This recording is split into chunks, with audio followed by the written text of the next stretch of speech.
Production funding for this program is made possible in part by the WKNO Production Fund, the WKNO Endowment Fund, and by viewers like you. Thank you.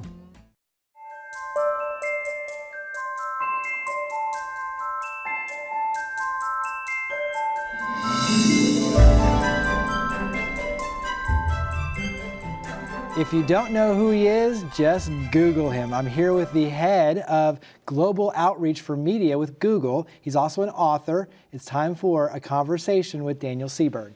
So let's start with your childhood, and then we'll kind of work our way through the fun conversations of Google, obviously, and everything going on, especially in the media front, Google Labs, Google News Labs, and then also to your book, The Digital Diet. So let's start, though, with your childhood. You were a scout in Vancouver in Canada. So give us a little bit of your childhood, your story. Yeah, so I grew up on the west coast of Canada, was born in Vancouver, spent a lot of time in Victoria, which is on an island, it's on Vancouver Island.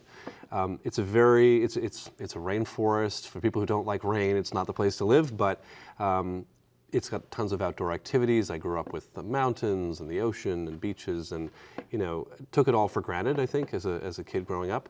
And did get a chance to join the Boy Scouts. I was a Cub Scout, and then eventually became a Queen Scout, which the reason it's called a Queen Scout is that, of course, Canada is part of the Commonwealth, and so the equivalent of an Eagle Scout, if you will. The description when you do receive the award, it says something to the effect of, if you were called upon, you could serve the Queen in some sort of an emergency situation. You're a guardian. Yeah, guardian of the Queen. I think growing up, I did sort of secretly wish that it had been a King Scout, depending on who was on the throne. Of course, long live the Queen and so on. But yeah, that was a great experience. I think it was a foundational one for me.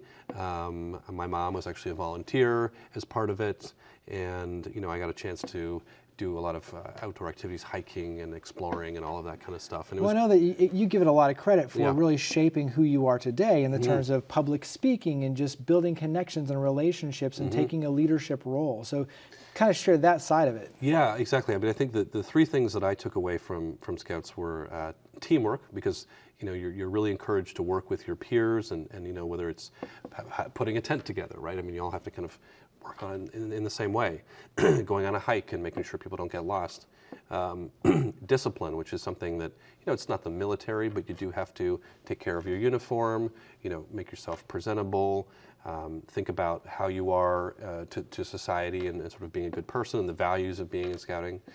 And then achievement, and I think that, of course, with school and so on, you get grades, you get feedback, but when you're a kid growing up, there's nothing. I mean, it was cool for me to get badges, right? And you'd see that you could actually get to some. There'd be a series of goals you try to get to.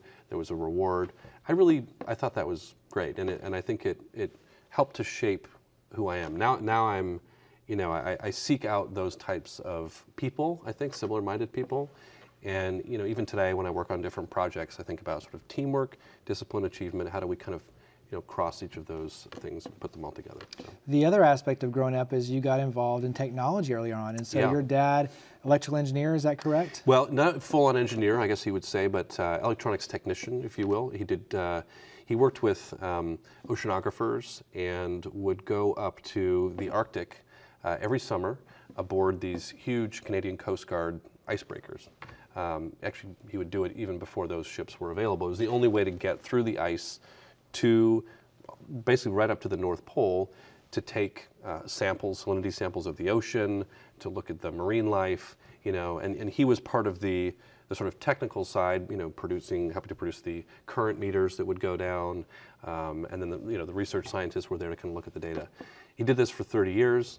I had a chance to go with him at one point as I was doing a story for CBS News when I was working there, which was really cool. He got married at one point at the North Pole.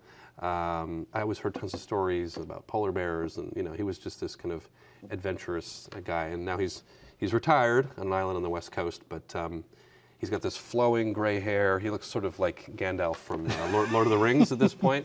But that allowed you on your end to be able to take apart things and really get fascinated with just technology overall, which ultimately led you, when you talk about being a technology reporter for CNN, CBS, these different huge national media outlets, international media outlets, that kind of paved the way for your interest. Yeah, exactly. And so I saw him being curious about how things worked and always trying to figure out how to fix things, right? So I never got any of those skills. I'm not an engineer, I'm not a programmer, right? But seeing that was possible and trying to sort of be a part of that world. And I think as time went on, what I realized was I didn't have that ability. What I tried to have was the ability to explain to people why that was important, why technology was important, how it fit into our lives, as I got older. I will say, I actually took a computer science course in college really early on. It was about learning Pascal. And I thought, all right, I'm going to try to go and actually learn how to be a programmer. I failed miserably. So somehow somebody who failed a computer science language ended up working at Google. So it is There's possible. hope for all There's of us. hope. I work in marketing, just to be clear. I'm not an engineer. But I think that having that sort of insatiable curiosity about how things work and the value of them in society was a big part of what I learned from my dad. And my mom encouraged that kind of exploration and stuff as well. So let's fast forward. Before we get to Google, give us one story, because you covered a lot of really cool things, swimming with sharks, going up and doing zero gravity, so many things as a reporter. What's one fun story that you got to cover that you say, this is a good memory? I think I'd have to tell the swimming with sharks story, because there's a bit of a technological angle to that as well. And I was a science and technology reporter for CBS, so would occasionally cover environment and that kind of thing. And it was tied to Shark Week, and CBS had done a partnership with Discovery. And they said, so I had just gotten my scuba training in the pool, which anybody who has done scuba, it's very theoretical, of course, and you take the tests and you're clearing your breathing valve. It's pretty basic. So you're going from basic to swimming with sharks. Right. So my first open water dive, which you have to do to sort of be certified, was with a tiger shark and about 8 to 10 lemon sharks, which sounds so sweet, but they are not, off the coast of the Bahamas. And so I offered to go do this story about shark conservation. At the time, I didn't have children or anything. My wife thought I was insane, but I said, all right, I'll go do this. And I just distinctly remember jumping in the water for the first dive, and there were 2 or 3 camera guys, and we went with an operation called with Stuart Cove. He wrangles sharks for Hollywood. He's been around sharks his whole life, and he was my buddy. Right, everybody when you go diving has a buddy. Good buddy to have, someone who wrangles sharks. Right, that gave me somewhat of a level of safety. But I remember he had this vice grip on my arm, and he was like, don't move away from me when we go down, just stay right next to me. And he said, don't wave your hands around, because the sharks will think that they're fish. I'm like, okay, well, I'll do whatever you want. And I can remember going down in the water, and it was only about 25 feet. And, the sharks are just kind of everywhere. And this tiger shark had come, and that's why they were all excited about getting in the water.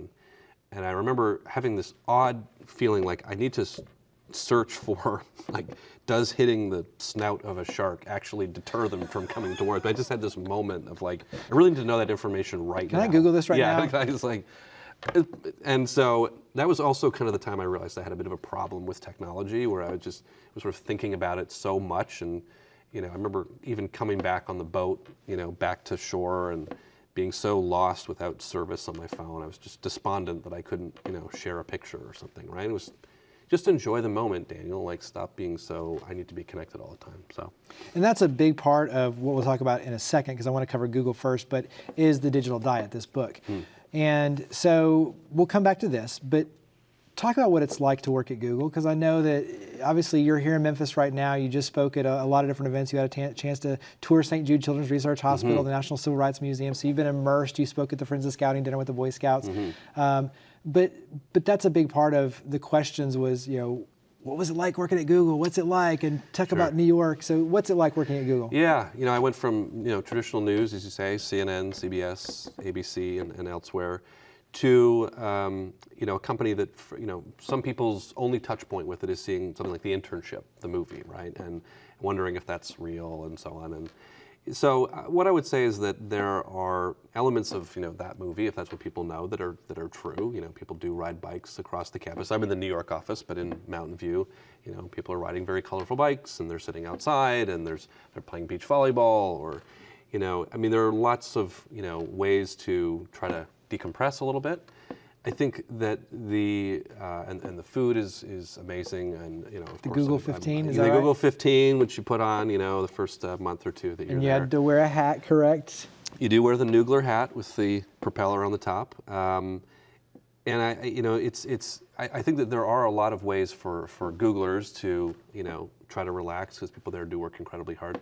But I think that by and large, I don't think people take advantage of them enough, and because people are so driven and so ambitious. And I would love to see more people find a nap pod and just take a 20-minute nap and kind of recalibrate a bit.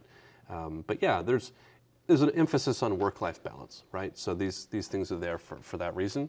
People work hard, and hopefully they can find some time to just like chill out a little bit. So.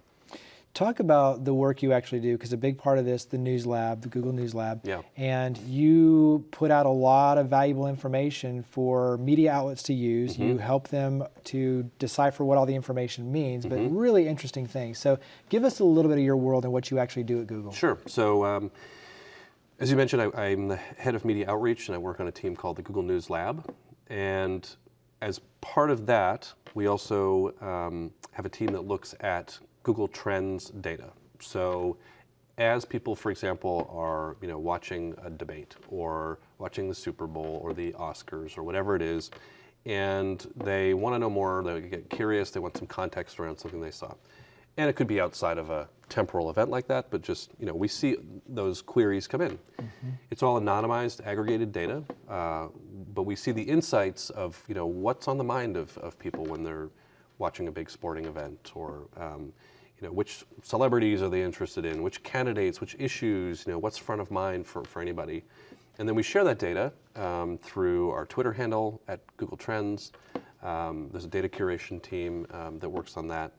And I think it's valuable, certainly for the media who wants to try to tell a story about something, but potentially for marketers, for companies who want to see what people care about, what pushed them to actually search for something. During the Super Bowl, for example, we looked at the most searched commercials that were up on YouTube. And the most searched commercial was actually the one with the couple that was running away from the bears, and it was a car where you could start with a voice search command, and they drove away. And you could argue whether that was the best commercial or not, but it turns out that was the one that most people were searching for. And so it kind of provides some interesting data points for the public at large if people want to see it.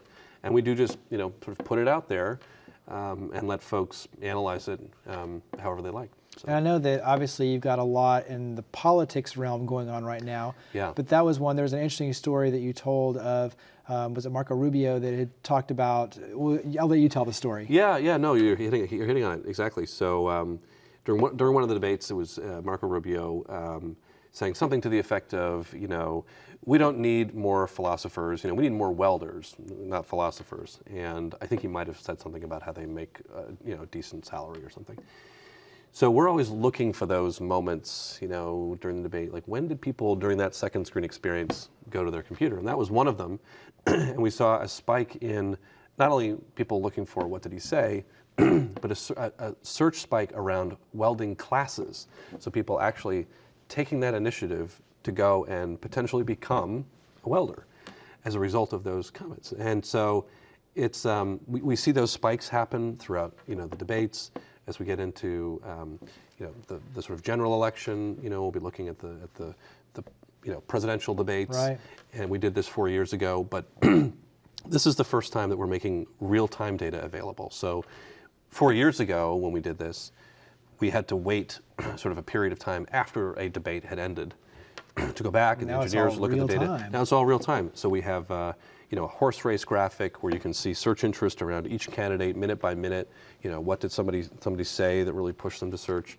We look at the different issues that people are searching for. If somebody does start talking about gun control, does that really push people to search for gun control? So I think it's an interesting reflection of the electorate and what matters to people. Right. And it's the kind of stuff that you may not be comfortable sharing on social. You might not want to say, hey everybody, I'm interested in being a welder. Anybody know some local welding classes? It just maybe wouldn't make sense to do it on social, but you feel like you want to do it on search. So it's almost more of a reflection of kind of the true self, if you will.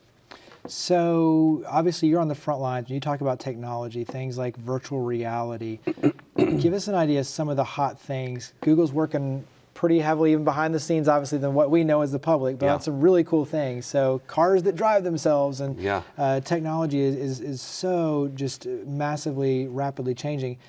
Talk about some of the major ones, virtual reality, some of the things you guys are doing there. Sure. So, as our team is a very cross-product team. In other words, we look at trends and search and YouTube and data visualization and all kinds of things. Some teams within Google are much more vertical, right? So we kind of have a very panoramic view, or try to have a panoramic view, of how tools apply to journalists and newsrooms and so on. So by extension, we look at virtual reality, which has become a very hot topic for a lot of broadcasters and publishers. They want to think about new ways to tell stories. We have Google Cardboard, which if folks haven't seen it, it's literally is made of cardboard. You fold it together, put your phone in it. There's a cardboard app. You hold it up to your head, and you can look around and see 360 video. There are different apps that are created to put people into different situations, and it's, I think, for a lot of people, really exciting. It's a new way of immersing someone in an empathic point of view, and so that, I think, is there have been huge advances in that already. And of course, there are other manufacturers that are out there creating different devices. Some of them cost more than others. But thinking about the production side of it, that costs are coming down, how to capture 360 video, how to stitch it together. Which you did that at the White House. That panoramic shot of the White House. That's right. Really, it's so neat to how you use technology to be able to tell stories. Yeah. No, we did have a chance to do it. The first 360 video or image with the president. After the State of the Union, we were there with YouTube creators, and we were in the East Wing, and we captured a 360 with the president. So you can actually see kind of everything around. I mean, the beauty of 360 is that you can see everything. Of course, if we did one right now, you would see, the camera guys and the curtain and the whole thing, right? And so it's sometimes it's a trade-off. It's a very different way of telling stories. If you're using video, for example, with 360 video, all of a sudden there's no B-roll, right? Because everything's just there all the time.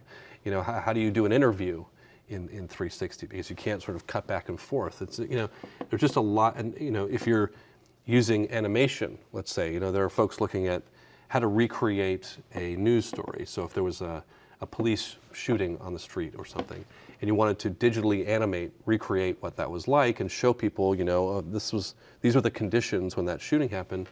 How accurate do you have to be to show that? The lighting, where was the person? Did he pull his gun at what moment? Right? All these ethical considerations. It's all brand new for not just for newsrooms, but for other people, brands that are using it and so on. But it's a big, hot topic for a lot of people. Well, obviously that's where we could spend a whole show in and of itself, probably like a whole series of shows just talking about technology and everything that's going on. But I do want to talk about the book. So The Digital Diet, it's the book, the 4-step plan to break your tech addiction and regain balance in your life. And that's what it's all about, is regaining balance. And as we were talking before, the moment with the sharks, you realize, wait a second, also too many, you're just getting off of traveling with your wife. That's and right. She's like, wait a second, please put your phone down. So you realize, and you were on the front lines way early, being a tech reporter, saying, wait a second, what is technology doing to me? How is it affecting my relationships? Not only with my friends and family, but with my wife and now your children. Talk about, though, the book, and obviously we've kind of covered why you wrote it a little bit, but talk about some of the main things, because there's really some great information there on a test that you can take to figure out kind of like your BMI, but your virtual weight index. There's all sorts of good information here. Yeah, thank you for teeing that up. I mean, the book was driven by a personal experience, as you say, that I felt just overwhelmed and was not managing my technology effectively. Always felt like I had to post something on social media as it happened. I was, in a social setting, I was the person who was like this kind of constantly, right? I just wasn't aware, and by virtue of my job, I just kind of had access to all this stuff, maybe more than the average person. So the book started as a blog. It started as me just saying, hey, everybody. And in fact, when I announced, I mean, it wasn't some big national announcement. When I posted a blog, I was working at CBS, and I said, I'm going to take 8 months, or I'm going to take some time off social media. I'm just going to quit, right? And I got emails from some of my colleagues and contemporaries, who work in tech reporting and stuff, and they're like, "Are you crazy? What do you mean you're going to like quit?" You're the tech guy. Yeah, you're the tech Wow. guy. This is like completely anathema to what you're supposed to be like, embracing everything. And, I said, I can't do it anymore. And then people were like kind of concerned, they were like, "Oh wow, he's like kind of lost it." And I said, I just have to do it for me. And so it did start out as a very personal journey. I don't think I quite ever imagined it becoming a book. But as time went on, I sort of heard from people who said, like, I have this problem, and so it changed from being so much about me, but more about like collectively, how can we approach this? Well, the average person checks their cell phone, 125 times a day? Right? I mean, this is the kind of data that when you look at it, and you think, what do I do with all that time? 125 times per day. And is it productive? And should I be doing something else or put my phone away entirely? And, and it's different for everybody, right? So there are food parallels, by design here, right? So when you think about food choices, we all have to, we can make lots of different choices. At Google, for example, when you talk about food, there are healthy choices that might be in a clear case, and then the unhealthy stuff, like maybe some candy and so on, it's there, but it's a little hidden. It's in an opaque container. So you have to sort of you have to make a choice to go get that, right? Well, it's the same with technology. We may or may not use it for something healthy and positive. It may or may not have consequences of some kind. It may or may not help us, from a well-being standpoint, if we don't get enough sleep, or if we're not in touch with our own identity anymore, and we're just projecting ourselves to the world. And so there are a lot of parallels with food. And you mentioned the virtual weight index, which is based on the BMI, which everybody knows is just kind of this rudimentary equation of your height and your weight, and this is a healthy profile. Same idea with the virtual weight index, which is based on all the weight that you can't see, so all of the passwords and devices and services and games and all the rest of it that we kind of carry with us all the time. It's like digital baggage. But we're not always aware of what it's doing to us. And we're not also thinking necessarily about, do we really need this? And should we sort of move on to something else? And I know this sounds counter to like working at Google, and it's like, wait, this guy's telling us to not use our technology? That's actually not what I'm saying. I'm just saying use it. Use Google, just have balance. Yes, and use it in a way that's mindful of Right. Whatever you want to use it for. So. Talk about some of the tips, because I know that we're running close to the end time, but Yeah. you have a ton of great tips in here. And one of my favorites is when you're out at a restaurant, have everybody stack their cell phones, and whoever touches it first has to pay the bill. Yeah. So, but share some Yeah. of the tips, share maybe a few of your favorites. Sure, phone stack is a good one. I think for me personally, not charging the smartphone in the bedroom is another one. That became a real issue with my wife and I. She had a nickname for me. It was Glowworm, because my face was always illuminated by a screen at night. So we agreed, and we charged them in the kitchen, right? And it's fine. I wake up, and it's not the first thing that I do. Now, granted, it's probably within the first like 10 or 15 minutes, but it's not. I don't roll over, and that's immediately what I do. I might like open the curtains, the blinds, and see the world right first. It takes a minute or two. That to me can really be helpful and potentially give you better sleep, because I think when the phone's in the room, you're always tempted to just go and look at it. A couple others, I would say, I hope no one from Google is listening right at this minute, but I turn off my work email notifications. So if I want to check my work email, it's more of a sort of proactive decision. I will go into my work email and I will look at it, but I'm not getting the kind of pings at the top of the sort of You're choosing toolbar. when to check. Right, and so that feels like I have a little more control over that, because you can check email 24/7 if you wanted to. And then the last one I think is with out of office messages, and we all use them. You go on vacation and you set something up. I think really being strict about when you adhere to what that says. If it says, if your message says, I am not available, or I'm offline, or whatever it is, then you just have to be not available, unless it's some crazy emergency, right? Otherwise, it's just a slippery slope of responding to this one and making it. Well, share what your friend does, because I absolutely love this. I'm totally stealing this, but share what your friend does. So this is from somebody at Google who said, and I actually know a number of people who do this, and when they go on vacation, they will say, I am currently out of the office until such and such date, and when I return, I will be deleting every email that I have received during that time. If you would like to get in touch with me or it's important, please be prepared to resend it on that day when I come back. And it's kind of like email bankruptcy. They're just like, I don't want to deal with, all of these emails, and we all dread it coming back to the office. And so he's decided to put it on everybody else. I love it. So, yeah. So tell us where we can, because obviously you've got Twitter handles, you've got all that good stuff, but where can we follow the conversations? Where can we get the analytics? Where can we go to get the information? Yeah, so a few places I would say, if you want to know more about the News Lab and what we do, it's just g.co/newslab or at Google News Lab as a Twitter handle. Our trends data, google.com/trends or at Google Trends. And we push all of that out. We make some graphics and visualizations to kind of make it look fun. And if you're interested more about the Digital Diet Book, it's thedigitaldietbook.com. But no shortage of stuff there about the team and us. Lots of very helpful information. Yeah. So greatly appreciate you coming on the show. Thank you everybody for watching A Conversation with Daniel Seberg.